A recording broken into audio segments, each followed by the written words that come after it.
many of you here have personally witnessed a total eclipse of the sun?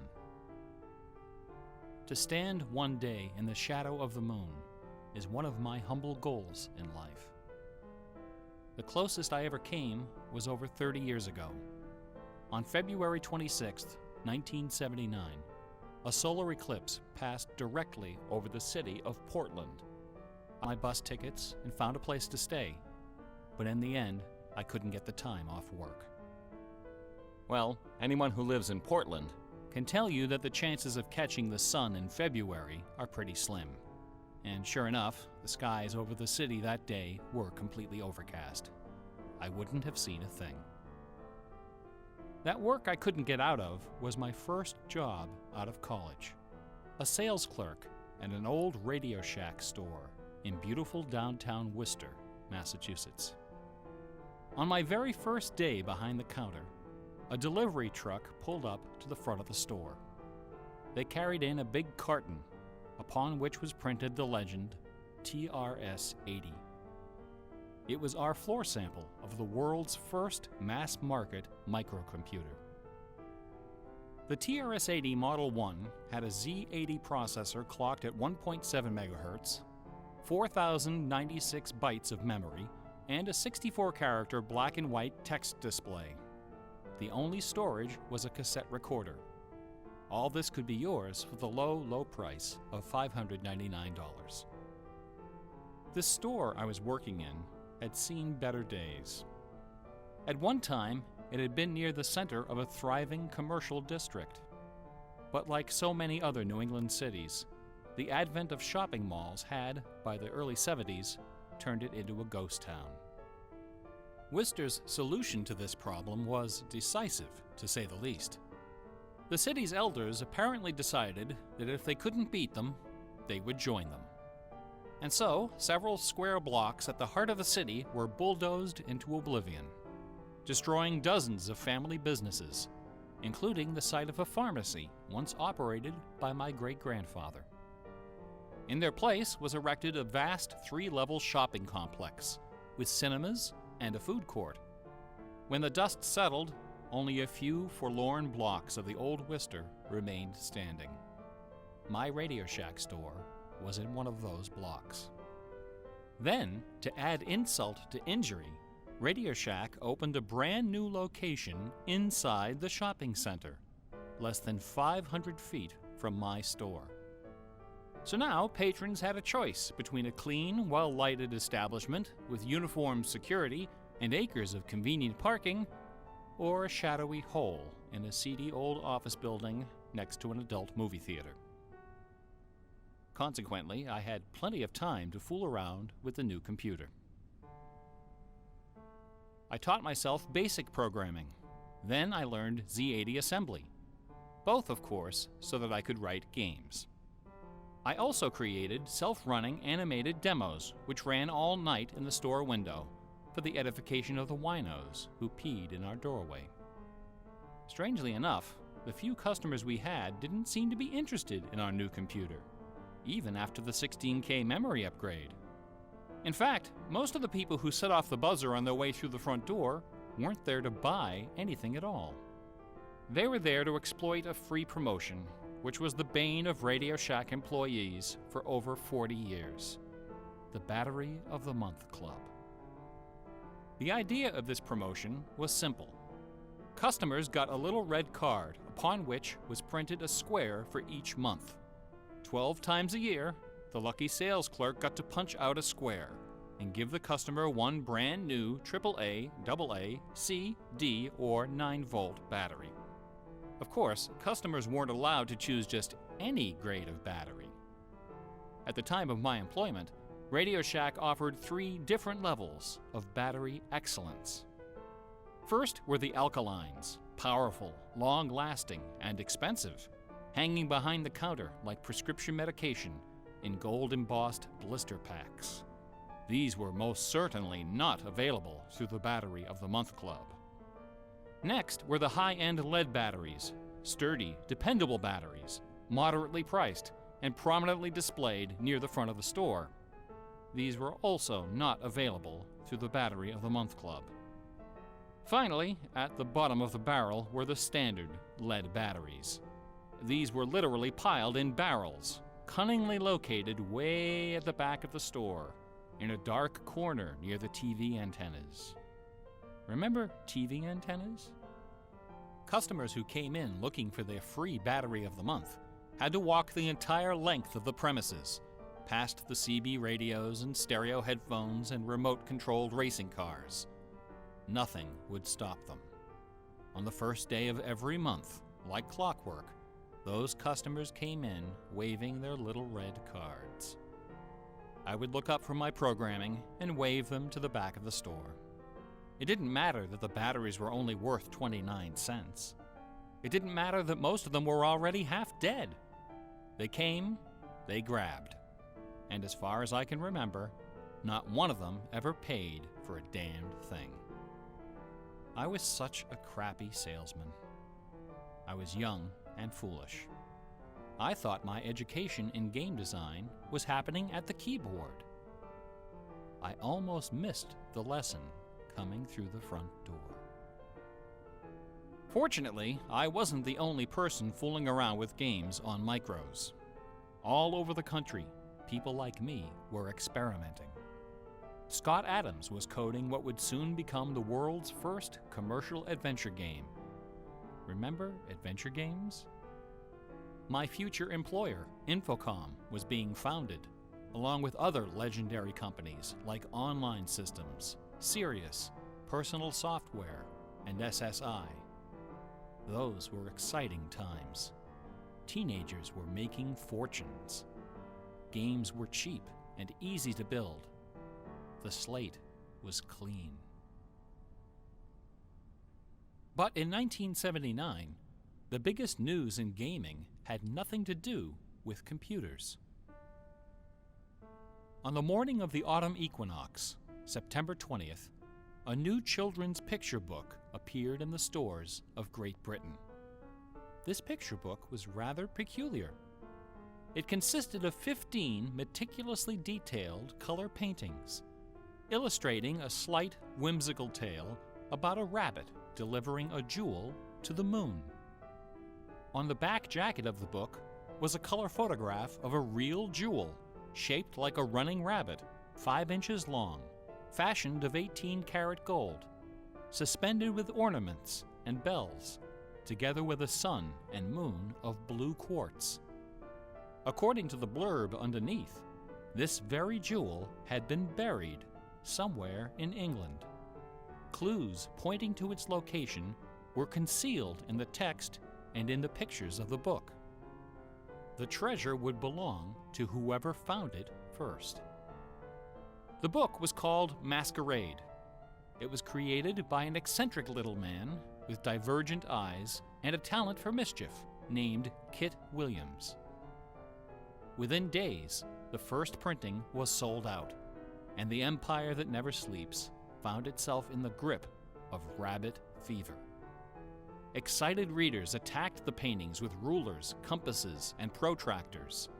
Magazine articles and TV specials dissected the clues, floated theories, and followed with keen delight the reckless exploits of the fanatics.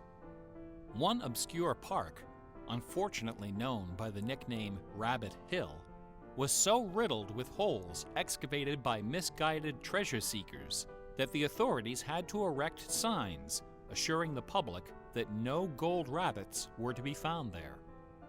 Some hunters ended up seeking psychological counseling for their obsession. The craze leapt over the Atlantic Ocean and invaded America, France, Italy, and Germany.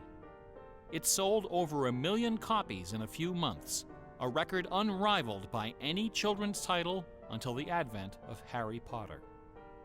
Over 150,000 copies were sold in foreign translations, including 80,000 copies in Japanese, despite the fact that the puzzle was only solvable in English. It didn't matter that the Masquerade jewel was only worth a few $1,000s. Many seekers spent far more than that in their months of exploration and travel. It was the thrill of the chase, the possibility of being the one. Treasure hunts, secret messages, and hidden things seem to exert an irresistible appeal. They're fun to look for and to talk about, and this fact of human psychology has been exploited in computer games since the earliest days. It finds expression in the hidden surprises we call Easter eggs. Atari's Stephen Wright is credited with coining this term in the first issue of Electronic Games magazine. The first Easter egg in a commercial computer game appeared in an early Atari 2600 cartridge called, simply enough, Adventure. By a sequence of unlikely movements and obscure manipulations, players could discover a secret room where the words "Created by Warren Robinette" appeared in flashing letters. Over the decades, Easter eggs and their evil twin, cheat codes, have become an industry within an industry. Entire magazines and websites are now devoted to their carefully orchestrated discovery and dissemination. They're part of our toolkit, our basic vocabulary, the language of computer game design. Computer gamers may have been the first to refer to hidden surprises as Easter eggs, but we certainly weren't the first to use them. Painters, composers, and artists of every discipline have been hiding stuff in their works for centuries. The recent advent of VCRs and Laserdisc players with freeze-frame capability exposed decades of secret Disney erotica.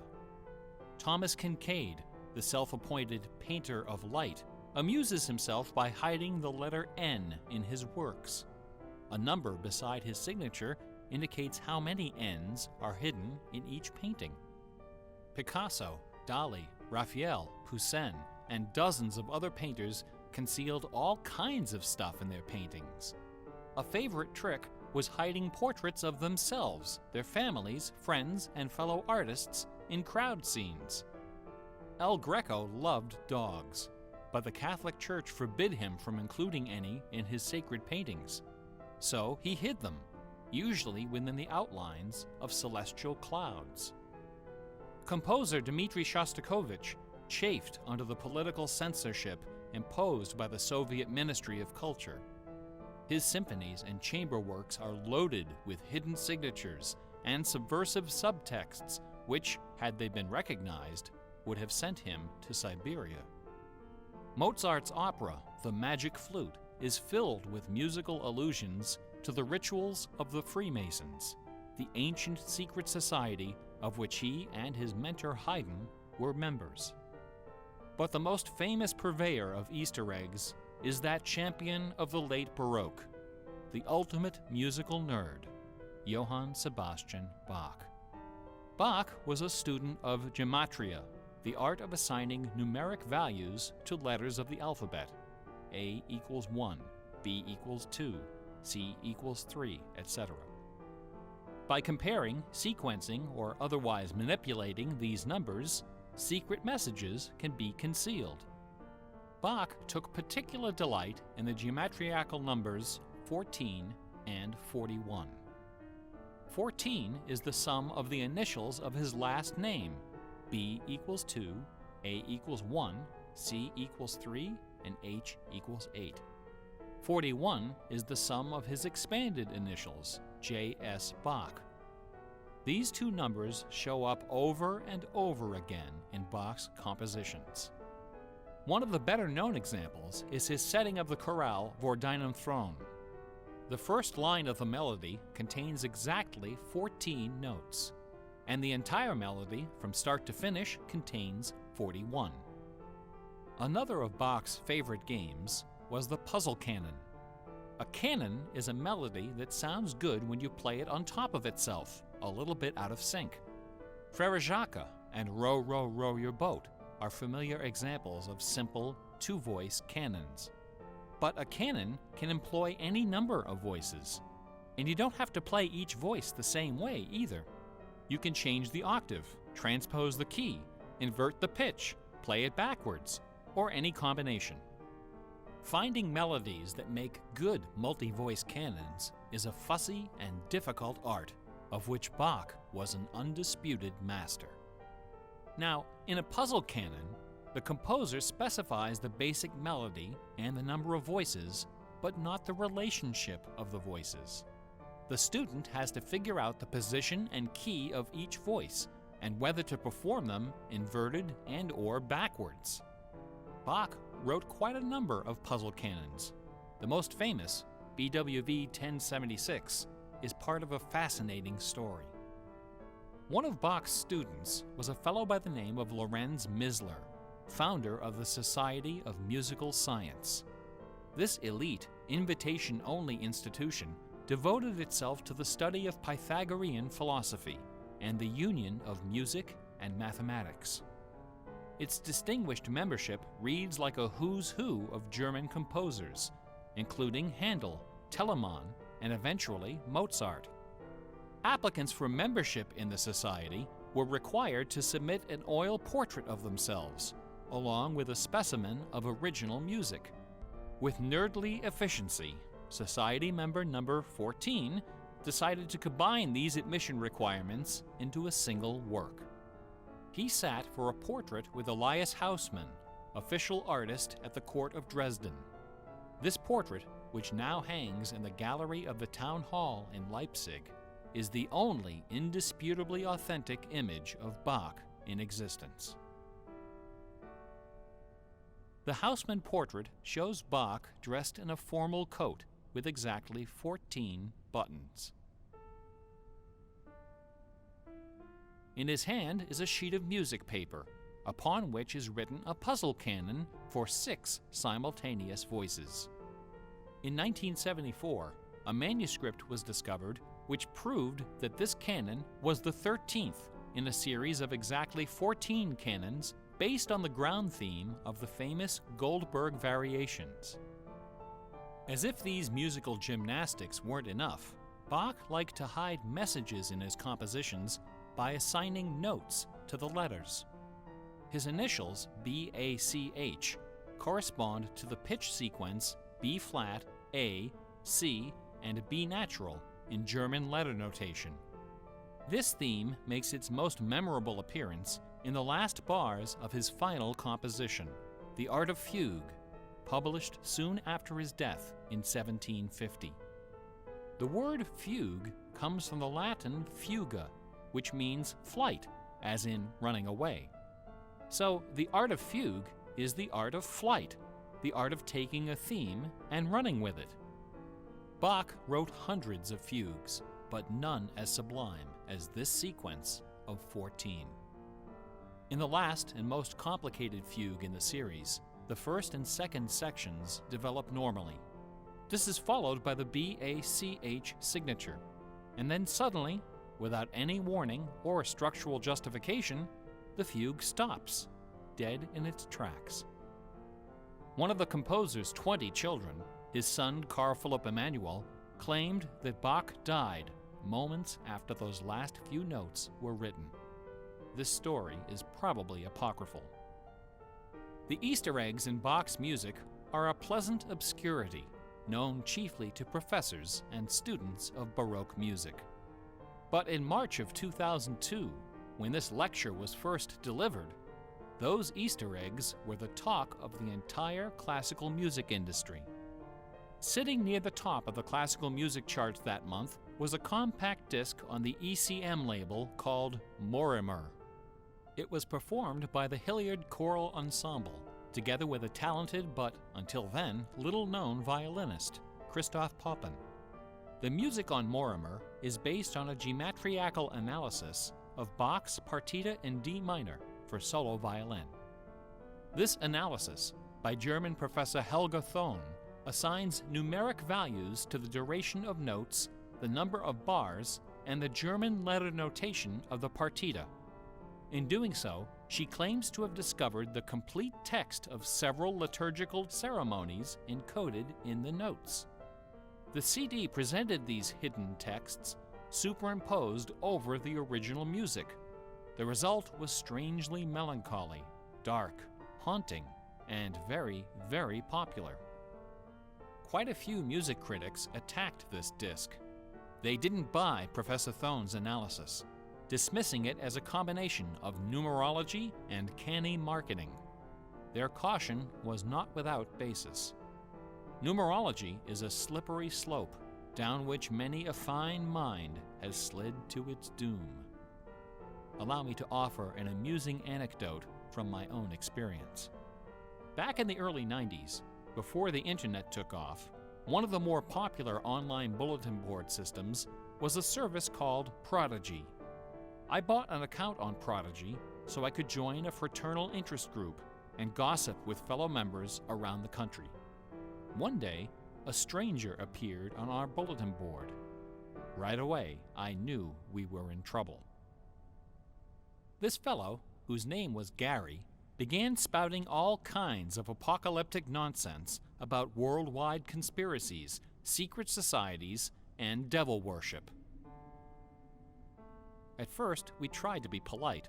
We questioned his sources, corrected his histories, logically refuted his claims, and tried to behave in a civilized manner. But instead of soothing him, our attention only made him worse. His conspiratorial warnings became urgent, approaching hysteria. He began to threaten people who disagreed with him. To coin a phrase, Gary went all uppercase.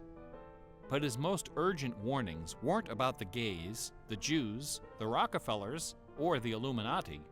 According to Gary, the greatest enemy of mankind was Santa Claus. Gary claimed to possess a secret numerical formula that proved beyond a shadow of a doubt that Santa Claus was an avatar of the Antichrist. Intrigued, we pressed Gary to reveal his formula. In doing so, we walked right into his trap. We should have known he had a book to sell. I fell for it. I sent him the $15. Less than a week later, the book arrived. Above an ominous photograph of the Washington Monument was emblazoned the title, 666, The Final Warning. Inside this privately printed 494-page monster, Gary reveals a simple geometrical formula, which he claims was developed by the ancient Sumerians. This formula assigns successive products of 6 to each letter of the alphabet.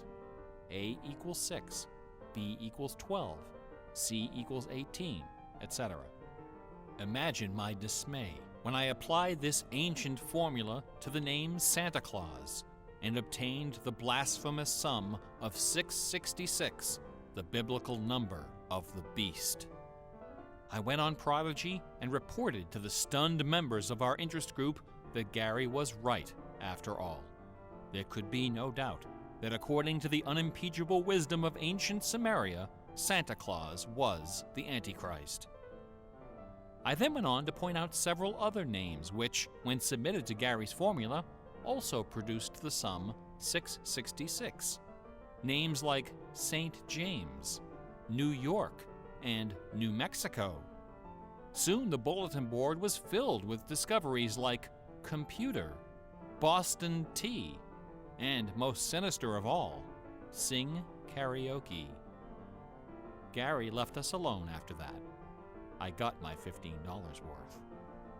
But Gary is hardly the first person to connect secret codes to the Bible. People have been looking for Easter eggs in the Bible for hundreds of years. The Hebrew mystical tradition of Kabbalah can be described as a geometrical meditation on the Pentateuch, the first 5 books of the Old Testament. The advent of computers has made the application of numerology to the Bible fast and efficient.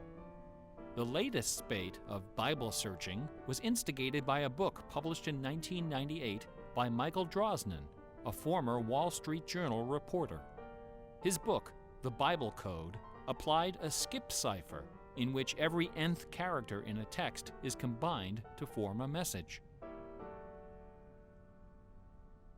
By applying his skip cipher to the Hebrew text of the Old Testament, Drosnin claimed to have discovered predictions of World War II, the Holocaust, Hiroshima, the assassination of Yitzhak Rabin and both Kennedys, the moon landing, Watergate, the Oklahoma City bombing, the election of Bill Clinton, the death of Princess Di, and the comet that collided with Jupiter.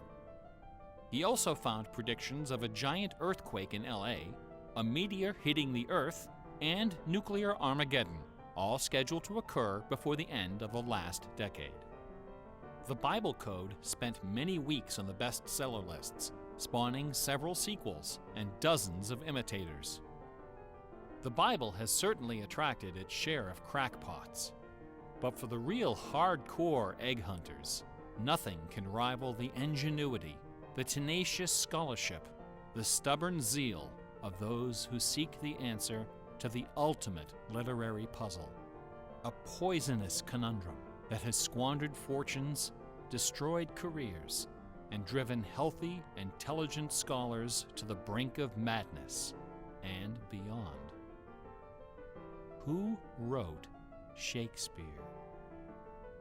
The essays and books devoted to the Shakespeare authorship problem are sufficient to fill a large library. Several such libraries actually exist. Not even a day-long tutorial, much less an hour lecture, can begin to do justice to this complex, bizarre, and dangerously tantalizing story. Nevertheless, for the unacquainted, I will attempt to summarize the issue in a few paragraphs. The undisputed facts of Shakespeare's life and career could be scribbled on the back of a cocktail napkin. We know for a fact that a man named William Shakespeare was born in 1564 in or around the village of Stratford-upon-Avon. We know that he had a wife and at least 3 children. We know he bought property in Stratford, was involved in several lawsuits with his neighbors, and died there in 1616, aged 52. We also know that during those same years, a man with a last name similar to Shakespeare worked as an actor on the London stage, eventually becoming co-owner of some of the theaters there. We also know that about the same time, a number of most excellent poems and plays were published in London under the name Shakespeare. We do not know for a fact that the landowner in Stratford and the actor in London with a similar last name were one and the same man. We do not know for a fact that either man had anything to do with the poems and the plays. All we know is that those poems and plays have, in the 400 years since their composition, come to be regarded as a pinnacle of Western culture. The works attributed to Shakespeare appear to have been written by a man or woman who knew something about just about everything. They're filled with references to mythology and classic literature, games and sports, war and weapons of war, ships and sailing, the law and legal terminology, court etiquette, statesmanship, horticulture, music, astronomy, medicine, falconry, and, of course, theater. Therein lies the problem. How could a farmer's son of uncertain schooling, from a mostly illiterate country village, a man of practically no account at all, wield such encyclopedic learning, with so much eloquence and wit, so much wisdom and human understanding? For the first 150 years, nobody questioned the traditional history of the bard.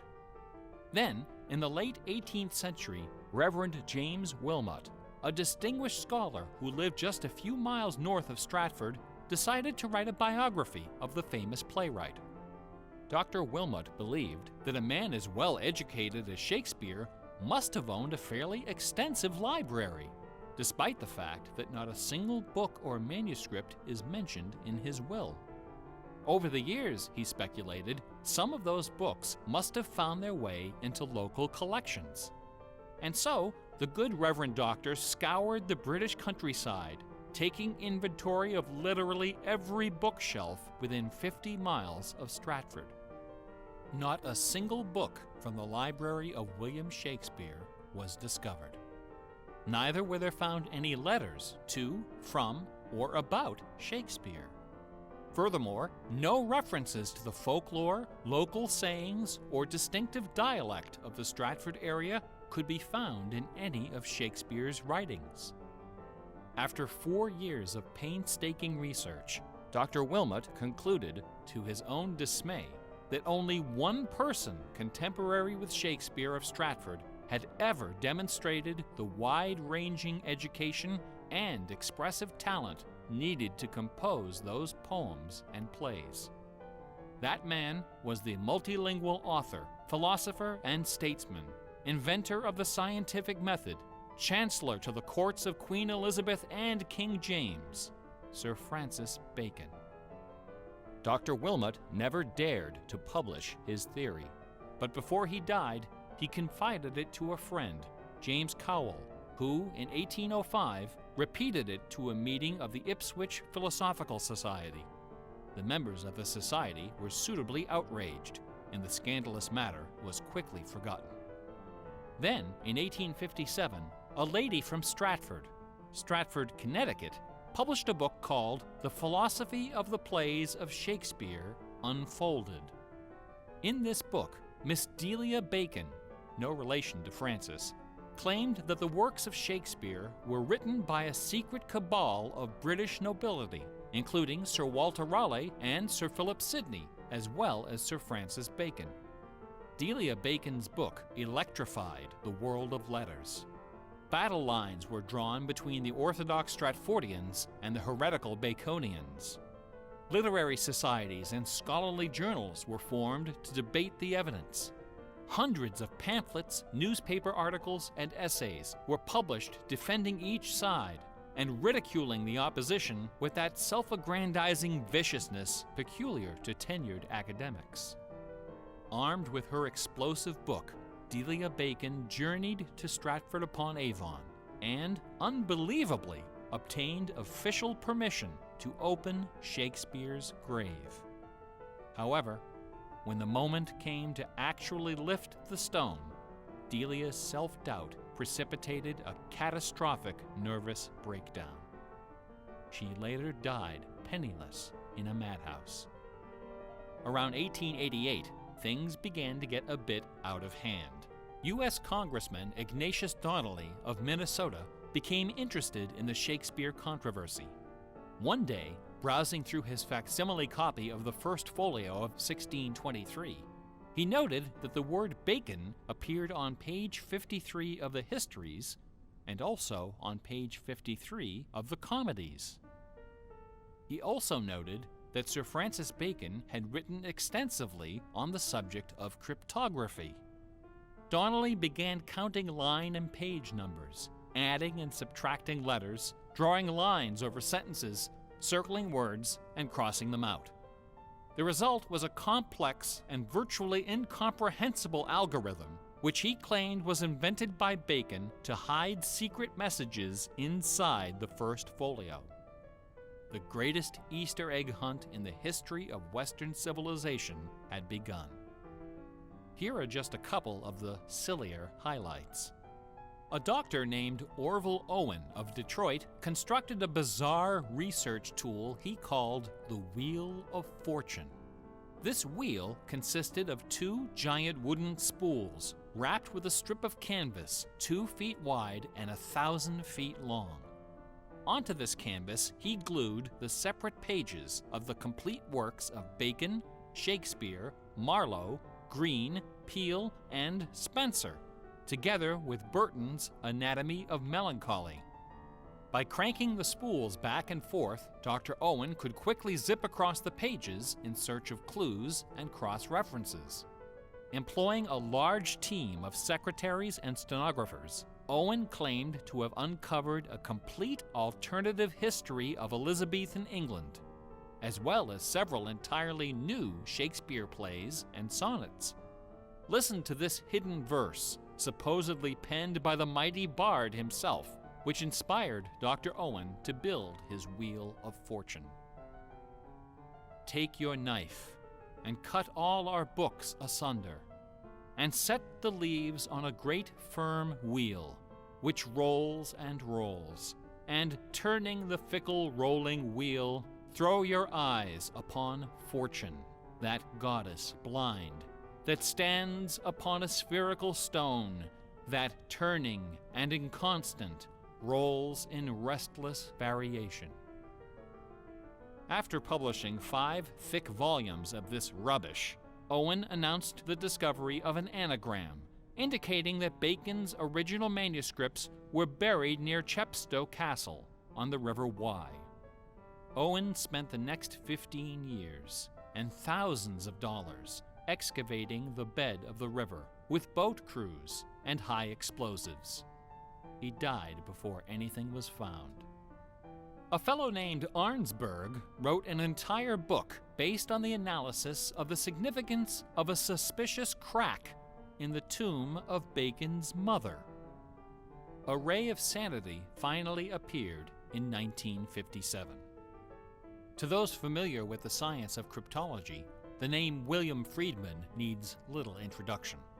During World War II, Colonel Friedman was the head of the U.S. Army's Cryptoanalytic Bureau. He is credited with cracking the Japanese Empire's most sensitive cipher. After the war, the colonel decided to apply his expertise to the study of the Shakespeare ciphers. He interviewed several of the experts in the field and prepared a detailed scientific analysis, which he published under the title The Shakespeare Ciphers Examined. His conclusion? In a word, bunk. According to the standards of cryptologic science, not one of the hidden messages purportedly discovered in Shakespeare's works was plausible. The rules used to extract these messages from the texts were non-rigorous, wildly subjective, and unrepeatable by anyone except the original decipherer. The people involved were not being dishonest. They were channeling their preconceptions. They were trapped in a labyrinth of delusion, mining order from chaos. Anglers in a lake of darkness. Lear, Act 3, Scene 6. You would think that Friedman's cold and ruthless exposure would be enough to silence the heretics once and for all. Not a chance. The books and TV specials and websites and conferences and doctoral dissertations keep right on coming. I should point out that the Shakespeare authorship issue is not only the preoccupation of cranks and weirdos. A substantial number of respected authors and Shakespeareans have expressed serious doubts about the traditional origin of the plays. The list includes Nathaniel Hawthorne, Ralph Waldo Emerson, Walt Whitman, Henry James, Sam Clemens, Sigmund Freud, Orson Welles, and Sir John Gielgud. Living skeptics include the artistic director of the New Globe Theatre, Mark Rylance, Michael York, Derek Jacobi, Kenneth Branagh, and even that most revered and scholarly of contemporary Shakespearean actors, Keanu Reeves. The current leading candidate for the authorship is Edward de Vere, the 17th Earl of Oxford, a theory first proposed in 1920 by an English schoolmaster with the unfortunate name J. Thomas Looney. What is it about Bach, the Bible, and the works of Shakespeare that inspires this intense scrutiny?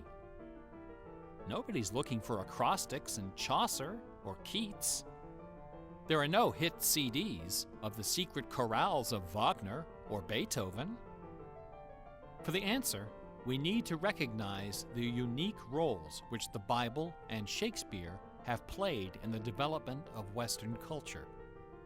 No other single work of literature has influenced modern English more than the translation of the Holy Bible published in 1611 under the auspices of King James I. The King James Bible exemplifies the meaning of the word classic. It has been called the noblest monument of English prose, the very greatest achievement of the English language. It has served as an inspiration for generations of poets, dramatists, musicians, politicians, and orators. Countless people have learned to read by repeating the phrases in this, the only book their family possessed. Our constitutions and our laws have been profoundly shaped by its cadences and imagery. But even the glory of the King James Bible, compiled by a committee of 46 editors over the course of a decade, pales before the dazzling legacy of the Swan of Avon. The lowest estimate of Shakespeare's working vocabulary is 15,000 words, more than 3 times that of the King James Bible, and twice the size of his nearest competitor, John Milton. His poems and plays were written without the aid of a dictionary or a thesaurus. They didn't exist yet. It was all in his head. When Shakespeare had a thought for which Elizabethan English had no word, he invented one. The Oxford English Dictionary lists hundreds of everyday words and phrases which made their first appearance in the pages of the Bard. Addiction, alligator, assassination, bedroom, critic, dawn, design, dialogue, employer, film, glow, gloomy, gossip, hint, hurry, investment, lonely, luggage, manager, switch, torture, transcendence, wormhole, zany.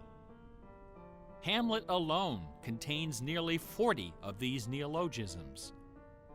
Who today would have this audacity, this giddy exuberance of invention? Only one other English author even approaches Shakespeare's facility for coining new words: Sir Francis Bacon. In the modern era, the record holder is Charles Dodgson, better known as Lewis Carroll, who, interestingly, also happens to be the second most quoted author in English, after Shakespeare. Everyone has been profoundly molded by the influences of the King James Bible and Shakespeare. Like it or not, all of us peer at the world through the lenses of these great works. They are the primary source documents of modern English thought, the style guides of our minds. Contemplating these dazzling jewels of wisdom and eloquence gives rise to an extraordinary feeling, a potent, rare, and precious emotion with the potential to completely upset your life. An emotion powerful enough to make a man abandon his wife and children, forfeit career and reputation, lay down his possessions, and follow his heart without questioning. That sweet, sweet fusion of wonder and fear, irresistible attraction, and soul-numbing dread known as awe. Awe is the grail of artistic achievement. No other human emotion possesses such raw, transformative power, and none is more difficult to evoke. Few and far between are the works of man that qualify as truly awesome. It is awe that convinces a rabbi to spend a lifetime decoding Yahweh from the Pentateuch. Awe that sends millions of visitors each year to the pyramids of Giza, Guadalupe, and Mecca. It was awe that drove poor Delia Bacon to her doom. Now, please don't come away from this lecture thinking that the key to awesome game design is the installation of Easter eggs. Ordinary games with their contrived Easter eggs and cheat codes are like the Battery of the Month Club. You have to trudge down to the back of the store to get what you really came for. If superpower is what people really want, why not just give it to them? Is our imagination so impoverished that we have to resort to marketing gimmicks to keep players interested in our games? Awesome things don't hold anything back. Awesome things are rich and generous. The treasure is right there. One afternoon, I was sitting alone behind the counter at that old Radio Shack store. My boss had stepped out for some reason.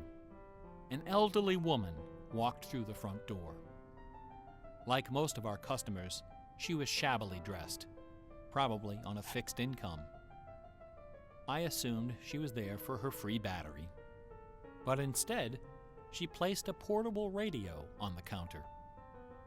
This little radio came from the days when they boasted about the number of transistors inside on the case. It was completely wrapped in dirty white medical tape. The woman looked at me and asked, "Can you fix this?" Slowly, I unwrapped the medical tape, peeling away the layers until the back cover of the radio fell off, accompanied by a cloud of red dust. The interior of the radio was half eaten away by battery leakage and corrosion. I looked at the radio. I looked at the old woman. I looked back at the radio. I reached behind me, where the expensive alkaline batteries were hanging like prescription medication, and removed a gleaming 9-volt cell from its gold blister pack.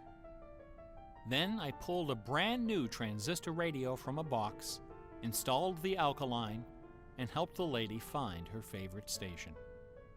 No money changed hands. She left the store without saying a word. Awesome things are kind of like that.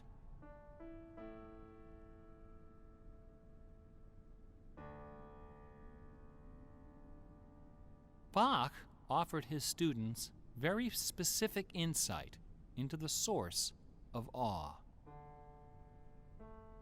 In addition to BACH, 2 other sets of initials are also associated with Bach's music.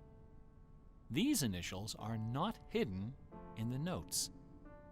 Instead, they're scrawled right across the top of the manuscript for the whole world to see.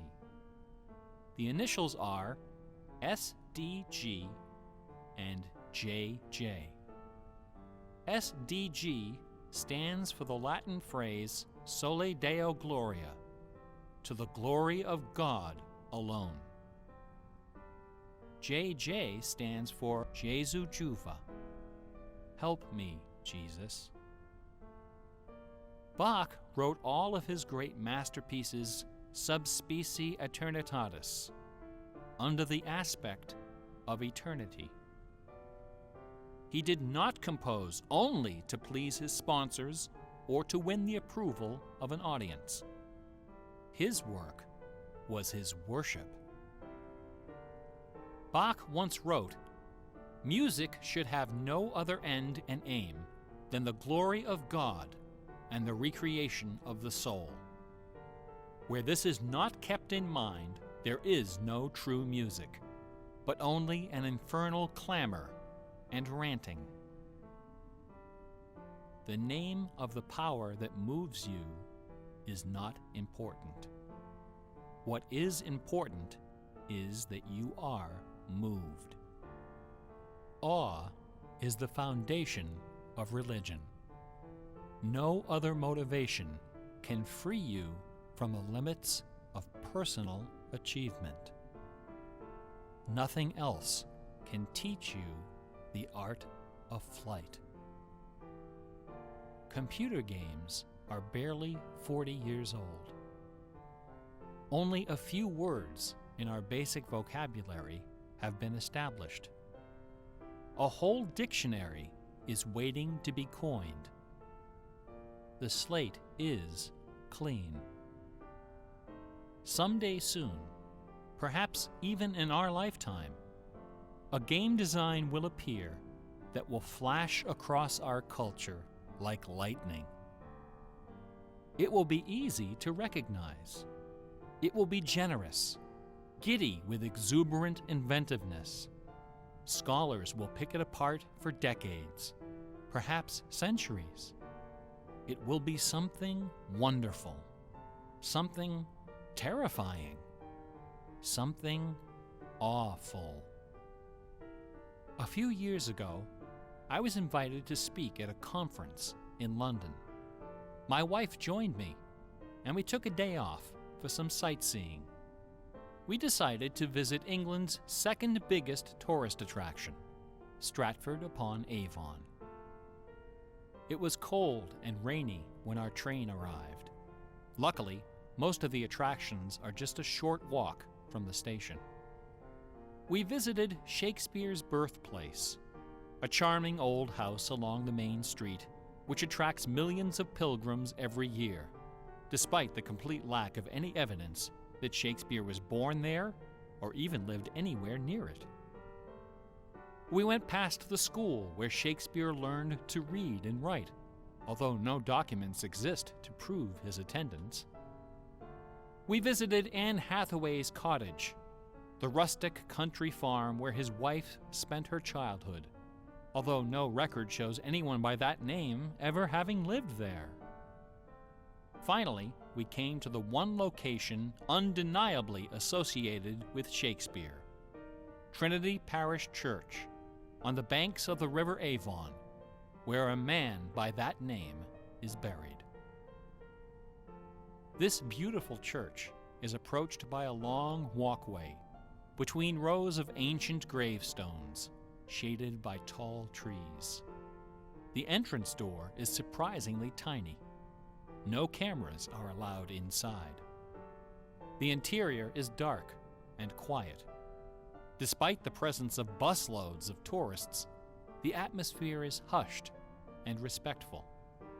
A few people are seated in the pews, deep in prayer. An aisle leads up the center of the church. The left side of the altar is brightly illuminated.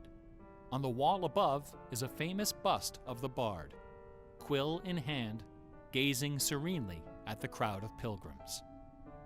On the floor beneath, surrounded by bouquets of flowers, at the very spot where Delia Bacon lost her mind, the gravestone of William Shakespeare bears this dire warning. Good friend, for Jesus' sake, forbear to dig the dust enclosed here.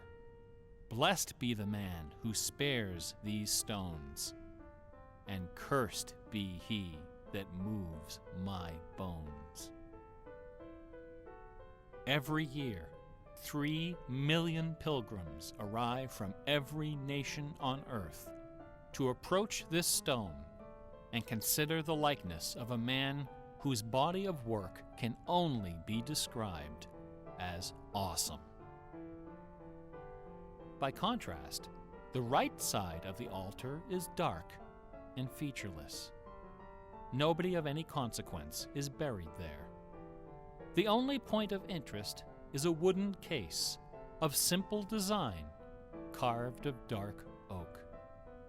Inside the case, sealed beneath a thick sheet of glass, lies a large, open book.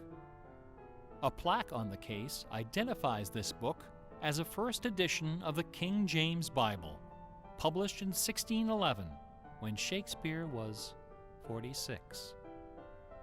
Not many pilgrims visit this side of the altar. Most of those that do simply glance at the book, read the plaque, and move along.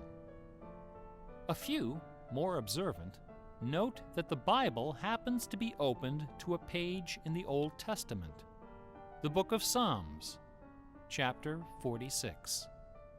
No explanation is given for this particular choice of pages. For the initiated, none is necessary. If you are of inquisitive bent, if you are intrigued by English history and literature, if you value your peace of mind, cover your ears now. In the year 1900, a scholar noticed something about the King James translation of Psalm 46. Something terrifying, something wonderful. The 46th word from the beginning of Psalm 46 is shake. The 46th word from the end is spear. There are only 2 possibilities here. Either this is the finest coincidence ever recorded in the history of world literature, or it is not. The Earth revolves around only one sun and has only one moon. The moon happens to be 400 times smaller than the sun. The sun happens to be 400 times farther away. And the apparent paths of the moon and sun in our sky happen to intersect exactly twice every month. Which means that every now and then, at long yet precisely predictable intervals, the lunar disk slips across the face of the sun and just barely conceals it for a few wonderful, terrible minutes. A fine coincidence, no? In June of 1977, a little man with divergent eyes and a talent for mischief ascended a hilltop in the British village of Ampthill. At the summit of this hill is a tall, slender cross, a memorial to Catherine of Aragon, the first wife of Henry VIII. The sun, high in the south, cast the shadow of the cross upon the grassy hillside. At exactly 12 noon, the man removed from his pocket a bar magnet. He turned the magnet so its north pole was facing south and buried it under the shadow of the cross. 2 years later, a few hours before the publication of his first book, the man returned to that hillside, this time in the dead of night. He used a compass to locate the magnet he had buried.